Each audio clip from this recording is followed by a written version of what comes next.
ক বোতল মদের অর্ডার দিল খেয়াল আছে? সবাই সমান। এই তোমরা কোথায় যাচ্ছ? প্রণাম মা দুর্গা। আগে বাড়ি যাব, বড্ড লেট হয়ে গেছে। কিসে এলে? হেলিকপ্টারে। কেমন করে এলে? ঘরঘর ঘরঘর করতে করতে। ডাইনিং রুমে একটু বসো, ভাত বসিয়েছি, এক মুঠো করে গরম ভাত খেয়ে যাবে। কই গো, কোথায় গেলে? সামনে তো পুজো। পেছনে তো বাস। ছেলে মেয়েদের নিয়ে তো মর্তধামে যেতে হবে নাকি? ওই জন্যই তো নিজেকে তৈরি করছি। এ কি, তুমি রাম খাচ্ছ? আহা, রাম নয় সুরা।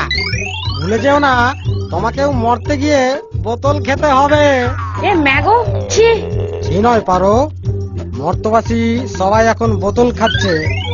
বোতলে ওষুধ, বোতলে তেল, বোতলে ঠান্ডা পানীয়, এমনকি বোতলে জল পর্যন্ত খাচ্ছে। তোমাকে ওই বোতল থেকে গঙ্গা জল ঢেলে দেবে। ও তাই বলো, ছাড়ো ওসব কথা। এখন ছেলে মেয়েদের ডাকো, মরতে যেতে হবে। ছেলে মেয়েগুলো যে কখন কোথায় চলে যায় বুঝতেও পারি না। গনা কে তো? লক্ষ্মী, মা সতী, বেটা অসুর, কত গেলির সব। আয় বেরিয়ে আয়। আগে পিতা। কি রে বেটা তুই? নেশার ঘরে কি তুমি তোমার জ্যেষ্ঠ পুত্র গণেশকেও চিনতে পারছো না? তোর যেটা ঝুলছিল সেটা কই? মানে তোর সুটটা কই? ও, তোমাকে তো বলাই হয়নি। সুরের জন্য তো যেতেই চাইছিল না। শেষে পুজোর ফান্ড থেকে টাকা পয়সা দিয়ে প্লাস্টিক সার্জারিটা করিয়ে নিলাম। Plastic surgery? এটা আবার কোন জিনিস রে বাপ? তবে সেটা যাই হোক, দেখতে গোনাকে হেব্বি লাগছে মাইরি। বাজে কথা বলো না তো। কলা বউ আর ইঁদুর ছাড়া আমি যাই কেমন করে? কেন কলা বউয়ের আবার কি হলো? কলা বইয়ের পেট হয়েছে গো, তাই তো সে যেতে পারবে না। ও, আমি দাদু হবো?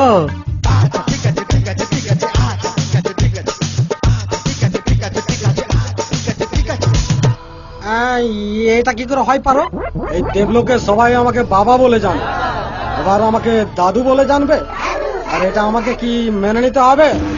নন্দী, দে আর এক প্যাক দে। আর ইঁদুরের খবর কি? পিতা, এবার ব্যাঙ্গালোরে যে মেট্রো রেল তৈরি হচ্ছে তার সুড়ঙ্গ পথ তৈরি করার টেন্ডার নিয়েছে ইঁদুর।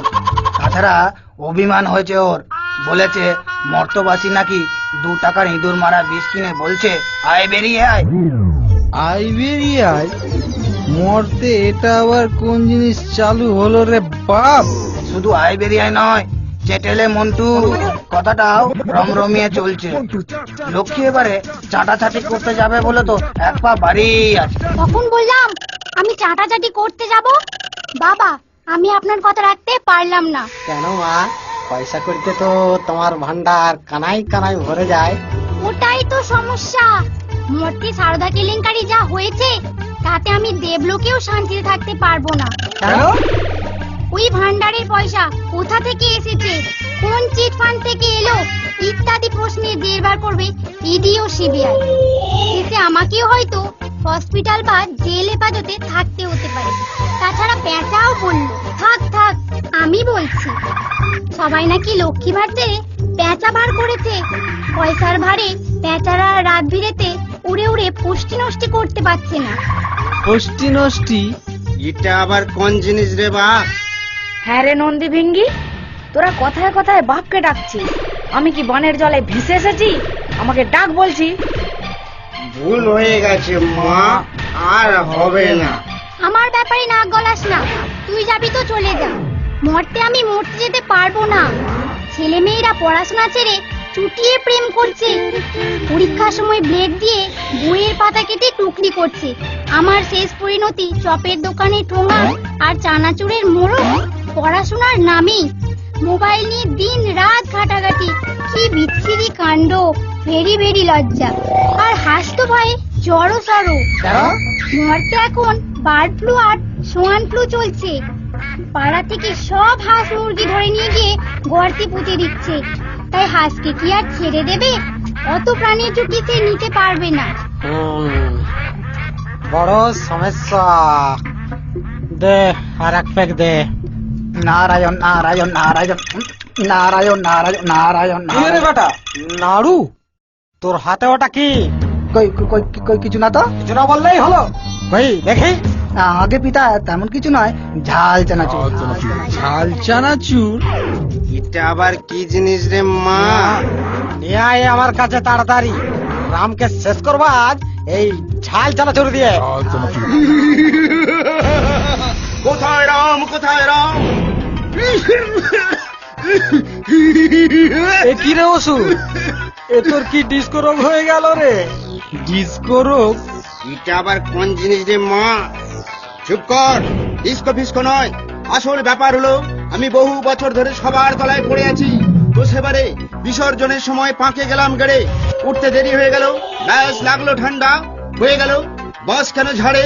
এসো আমার। থাক, ওটা আর বলতে হবে না, ওটা না সবাই জানে।